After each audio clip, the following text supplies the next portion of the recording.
Telugu Desam party అడ్డా మన కొవ్వూరు. కొవ్వూరులో మళ్ళీ నాటి ఊపు కనపడస్తా ఉంది. ఆ కసిమిలో కనపడస్తా ఉంది. తెలుగుదేశం పార్టీని గెలిపించాలని గట్టి సంకల్పం. మిమ్మల్ని చూస్తే నాకు అర్థం అవుతా ఉంది. దారిలో వస్తా ఉంటే చూశాను మా ఆడబిడ్డల అభిమానం,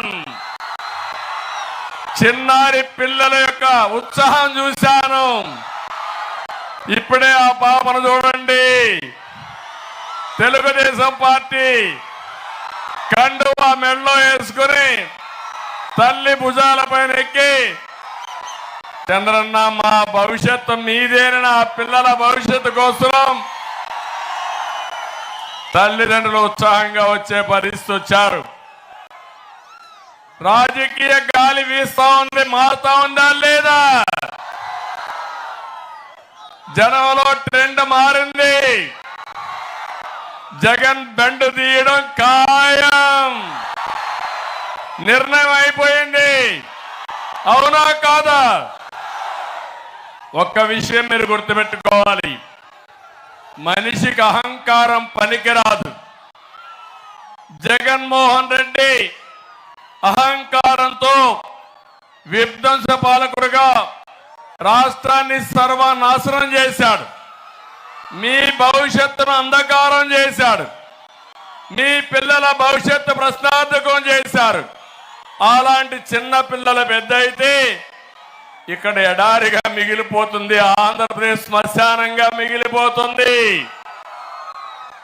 అందుకే మిత్రపక్షాలతో వచ్చాం, కూటమిగా ఒక జట్టు కట్టాం.